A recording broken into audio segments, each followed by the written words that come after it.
عن الدبابات والمسيرات عن الحرب التي قد ማነው በዚህ ጦርነት የበላይ የሚሆነው? ማነው የሰማዩ ላይ የተሻለ የሆነ መሳሪያ ይዞ ለውጥ የሚያመጣ አካሄድን ይሄዳል ተብሎ የሚታሰበው?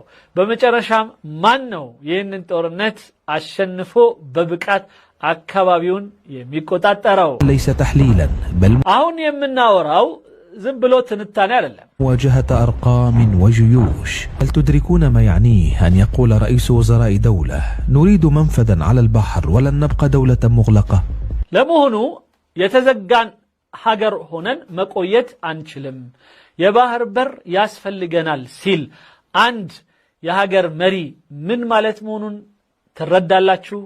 هذه ليست ما حرمنا منه ሁሉም በሚሰማው መልኩ منذ 30 عاما سنستعيده. ያ 30 ዓመት ጀምሮ የተነጠቅነውን የተሰለብነውን እናስመልሳለን ብሏል። لو مجرد خلاف حدود ይሄ ታዲያ የድንበር ብቻ ልዩነት አርጋችሁ ልትወስዱት ትችላላችሁን? لا ኖ هذه قصة وطن يريد أن ይህ የሀገር ጉዳይ ነው። يتنفس بحرا አንድ ትንፋሹ የተዘጋበት የሆነ ሀገር ኡፍ የሚልበት የሚተነፍስበት የባህር በር ፈላጊ የሆነ ማህበረሰብ ነው። እንዴት ነው የገለጸን? ደስ ሲል እንቅ ብለናል والله። እናም ኢትዮጵያ አራ ትግስቴ በቃ ትላለች። جغرافيا حاضرة بقوة.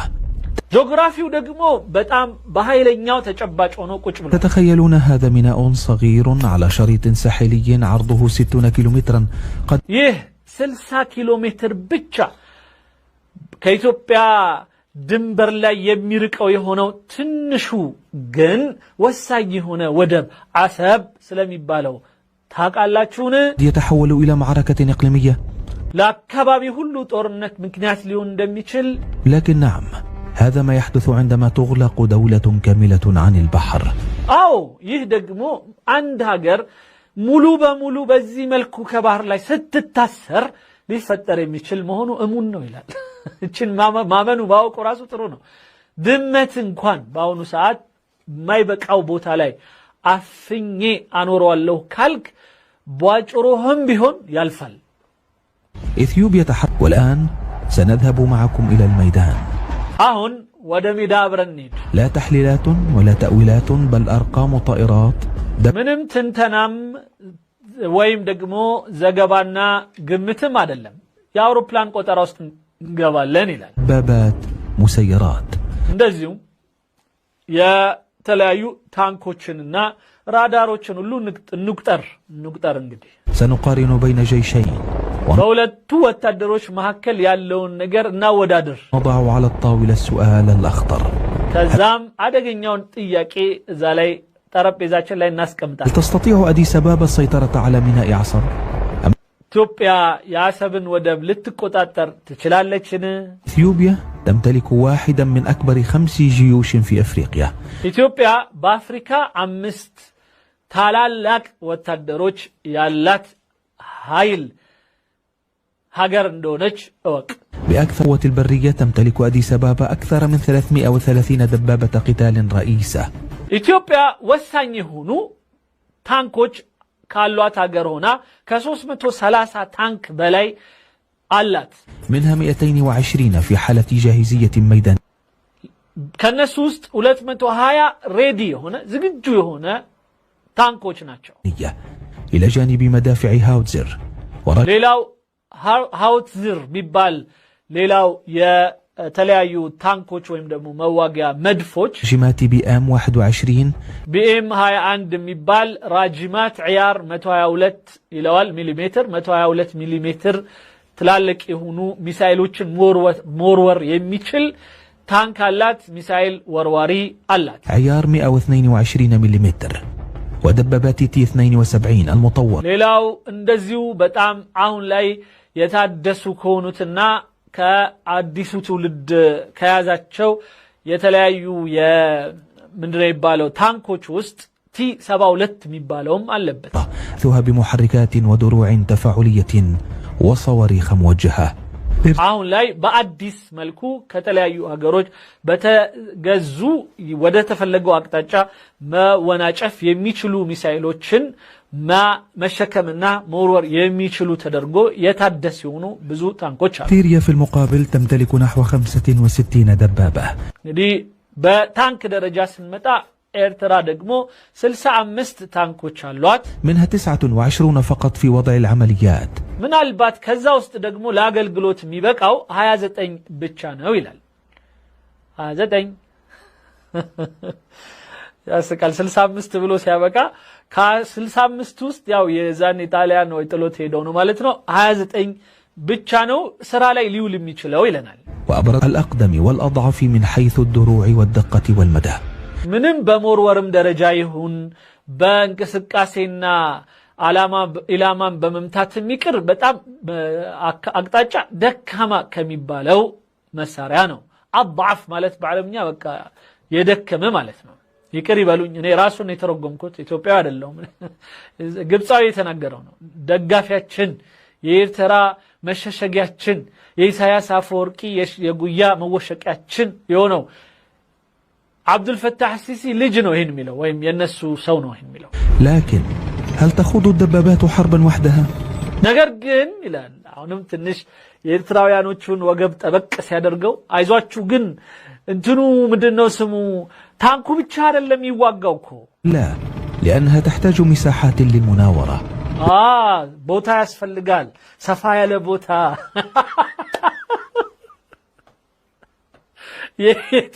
የኢትዮጵያው ሜዳ በጣም ተራራ የበዛበት ስለሆነ እነዚህ ሁሉ ታንኮች ስራ አይሰሩም ለማለት ነው።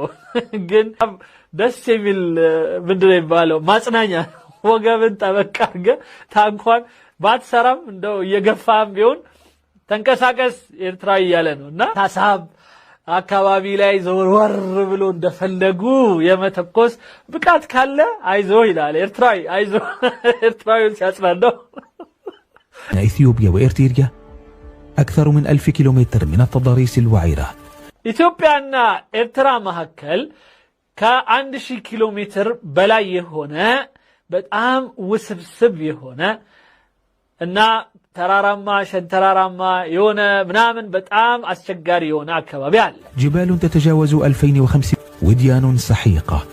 ያ ማለት በጣም ጥልቅ የሆኑ ብዙ ዋሻዎች ያለበት صخرية ضيقة በጣም ጠባብና በጥቋቁርና ተዋጊ የሆኑ እነዚህ ጠጠራማ የሆኑ እንትኖች ምንድነው ድንጋዮች የተሞላ አካባቢ ومخابئ طبيعية في الحركة ነገር ግን በጣም ቀለል ያለ ሸንቀጥ ያለ ነው ማለት ነው።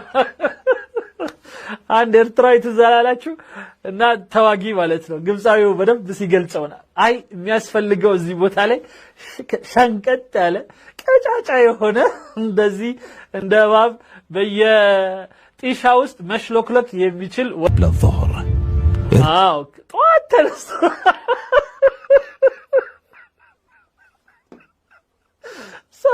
ሰዓቱንም ወሰነው ጠዋት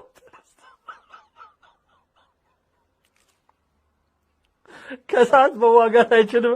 በጠዋት ተነስቶ ታሰባችሁት አንድ በጣም ቀጫጫ ኤርትራዊ በጠዋት ተነስቶ ፈጅር ላይ እና ድንጋይና ምናምን እየፈለገ የሚሽለከለቅ ራዳር ማያየው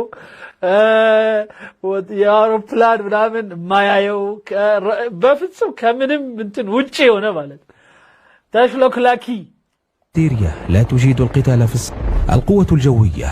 يلاينياو هايلس كتباله هنا إثيوبيا تملك اليد العليا بلا نقاش. منم ترتر بليلو هونيتا إثيوبيا يبلاي إج اللات 103 طائرات منها 23 103 يتلايو عينت جتوش اللات هاجر ستون مقاتلة 23 ውስጥ በጣም ኃይለኛ የሆኑ ተዋጊ ጀቶች ናቸው። برزها سو 27 SK የዋናውና አደገኛው ከዛ ውስጥ ሱ 27 SK ይባላል።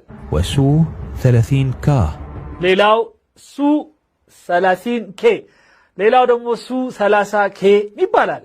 ذات قدرات هجومية وجوية عالية. እነዚህ በአየር ላይ የመዋጋት ችሎታቸው ወደር የለውም።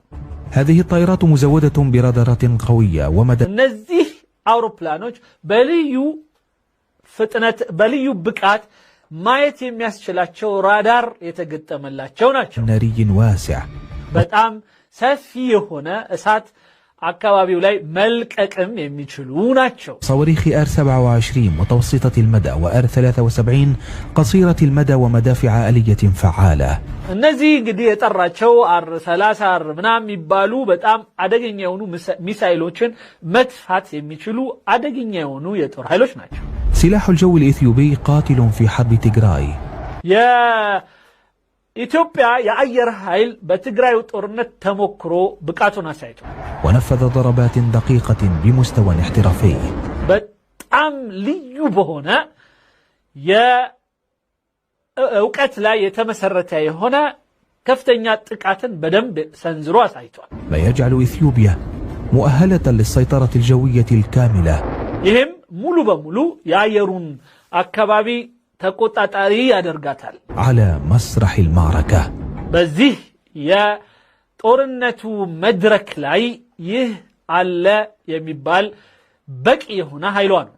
في المقابل إرتريا تمتلك 20 طائرة فقط. ኢትዮጵያ ኤርትራ ደግሞ ጋር ስንመጣ 20 ነው ያላት። 20 በጣም ብዙ ነው። 7 منها في حالة تشغيلية وأقواها ሚግ 29 በስራ ላይ ያለው እሱም ሚግ 20 وهي مقاتلة ሚግ 29 ይባላል። محترمة لكن عددها محدود. ምንም ማይል ይላል محترم ማለት የክብር አውሮፕላን ይቀርባል። አገላለጹ ነው እንጂ እኔ ኤርትራውያኖች ጋር ለመሳቅ ብዬ አይደለም፣ ግን አገላለጹ ነው። محترم ሲል ያው ክብር ያለው ማለት ነው። የተወሰነ ክብር ሊሰጠው የሚገባ አታዋርዱት ለማለት ነው። የሆነች ክብር ሊሰጠው የሚገባ የክብር ዶክተሬት የክብር አውሮፕላን የክብር ዶክተሬት ዝም ብሎ ነው አልፈልግም። አንዳንዶቻችሁ የክብር ዶክተሬት ይሰጠው ምናምን ትሏላችሁ። አልፈልግም። የክብር የጦር ኃይል ተዋጊ ይለዋል የክብር ኦኬ።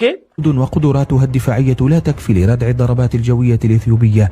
የኢትዮጵያን ይህ ቅድም የገለጽነውን ኃይል ያለውን የጦር ምት ሊከላከል ፈጽሞ የማይቻለው የሆነ ብለን ብንገልጸው ይበቃል ይላል። في حال اندلعت حرب شاملة. በፍጹም ጦርነት ከተነሳ ቢጠፋ ይሻላል። ዛሬ ሳልፈልግ ነው ምስቀው በጣም ይቀርባል እና ምን ይላል? ጦርነት በጣም ከተነሳና ጉዳዩ እንደው አላምር ካለ ሽልሚል ይሻላል ይላል። በፍጹም ማይታሰብ ማለት ጭራሽ አያስበው።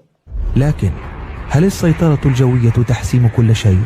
ነገር ግን መቼም ትንሽ ድጋፍ ያስፈልጋል። ኤርትራን ይኑሉ ብሎ መቼም ሞራል ማድቀቅ ተገቢ ስላልሆነ መለስ ሲልና እዚህ በኤርትራ በኩል ይህ የመከላከያ ብለን የጠቀስ ነው አንዳንድ መሽሎክለኪያ መደበቂያ የሆኗቸዋል ያልነው ዋሻዎቻቸው፣ ተራራዎቻቸው የመሳሰሉት ሁሉ እነዚህን ስራ በጣም ያከብዱባቸዋል ይላል። የፈለገ አንዳንድ ኤርትራዊ መቼም አይበታምና ማለት ነው። الطائرات المسيرة فهنا تتحول المعركة إلى مشهد أكثر تعقيدا.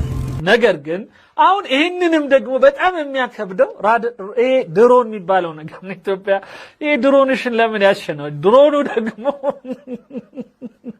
በዛ ካለ ለእያንዳንዱ ሰው መላክ ትችላለህ። ተደበቅኩ ቢል እንኳን ተሽለከለኩ ቢል ምናምን ለእያንዳንዱ መላክ ስለሚቻል ነው መሰለኝ በጣም ይከብዳል አለ። ይሄ የራዳር ነገር ከተነሳ ይሄ ምንድነው የድሮን ነገር ከተነሳ በጣም ይከብዳል ይላል። إثيوبيا دخلت عالم الدرونز بقوة. ኢትዮጵያ በድሮን ዓለም ውስጥ በጥልቅ የገባችው በጣም በሰፊው طائرات وينغ لونغ الصين. طائرات وينغ لونغ የሚባል ባለ ረጅም ምድር ይባል ዊንግ ሎንግ ረጅም ክንፍ ያለው ቢራቢሮ አላት። ቢራቢሮ ኦኬ። اتفاقات مع تركيا وإيران.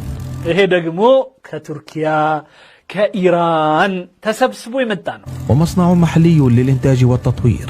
ሌላው ቀርቶ አገር ውስጥ ደግሞ እነዚህኑ አውሮፕላኖች የሚያባዛ የሚያሳድግ የሚያሰለጥን የሆነ ደግሞ ፋብሪካ አላት ኢትዮጵያ። ومسيرات هجومية كشفت قدراتها في حرب تيغراي. በትግራይ ጦርነት ላይ የልምምድ ስራዋን አጠናቃ የጨረሰች ብዙ የድሮን ኃይል አላት ኢትዮጵያ حيث غيرت موازين المعركة خلال أيام.